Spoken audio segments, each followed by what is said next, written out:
Hey guys, in this video we'll be doing a playthrough of Triplock's first Solitaire encounter, but before that we're going to take a look at the Deluxe Mat and storage case. First off, this mat is pretty awesome. Second, it comes in this massive tube. You can store the entire game within its depths, except for the large story cards, but those aren't intended for gameplay anyways. The tube has a large strap across it, so if you're hiking in the Andes, you can go ahead and sling it across your back for ease of access. On each end of the tube is a large twist-off cap, which when displaced boasts a small plastic container. Inside this container you can fit the entire game of Triplock, and Chip Theory also sent you some extra beads for gameplay. Now let's take a look at the Deluxe Mat.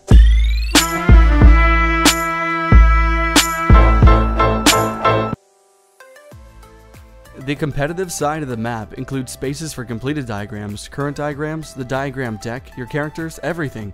But we'll take our focus back to the solitaire and cooperative side of the map.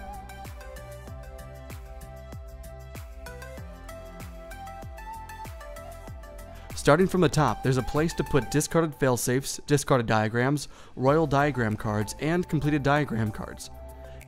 In any mission where rounds are needed to be recorded, Chip Theory provides a space above the lock opening in order to do so. The mat also gives players an area where they can keep track of points, one for solo, one for cooperative. In the middle of the mat there is an area designated for the diagram deck and the solo character. Across the way there is a space for the co-op character and the room card. The bottom of the mat shows a place to put disarmed failsafes for solo and cooperative games, along with the actions you can take during the game and the mechanisms found within the game. This mat actually eliminates the need for the action/mechanism cards and the point/round cards since it's already shown on the board. We also won't be needing the diagram cards in this mission, but we'll keep them on the mat nonetheless. And here's what it looks like all set up. I've actually placed the story card in the royal diagrams area for this setup, since it has the diagram necessary to win the game inlaid.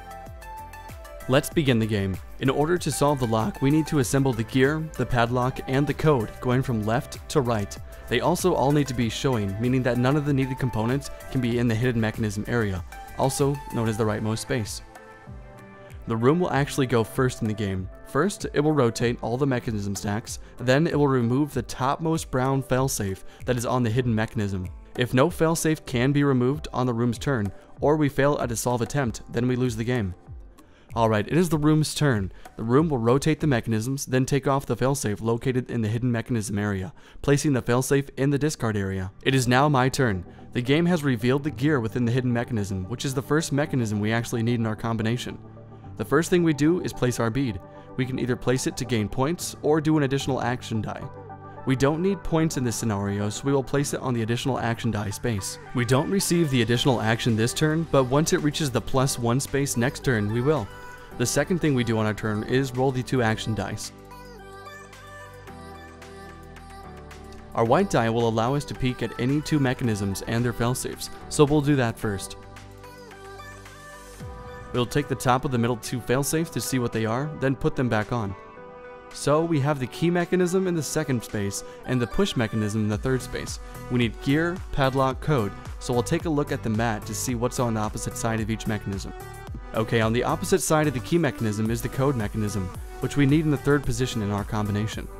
On the opposite side of the push mechanism is the pull mechanism, and we need this mechanism to be hidden in the hidden mechanism. So we'll go ahead and put the failsafes back on top of the mechanisms. Just remember, key, push, gear is what we know is on top so far.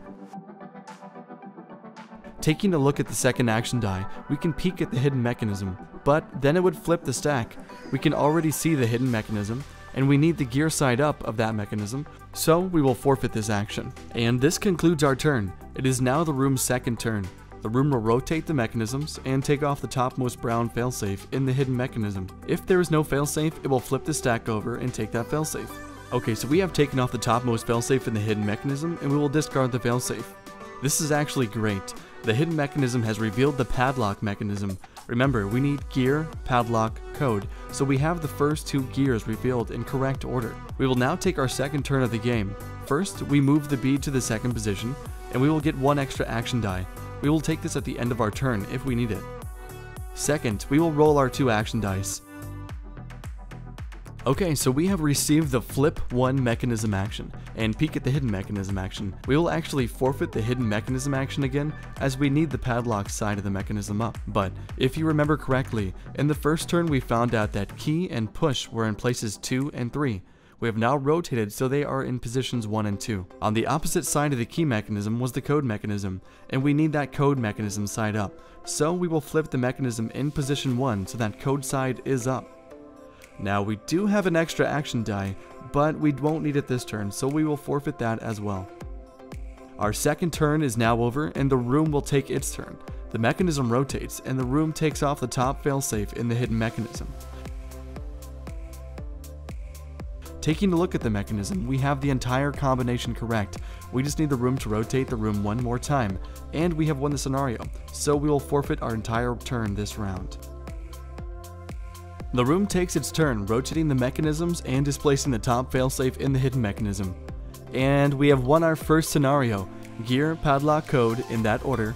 Our first lock has been tripped, and I honestly wasn't expecting that easy of a first game, as I've played this scenario quite a few times, and have only won once before, so this was a pleasant surprise.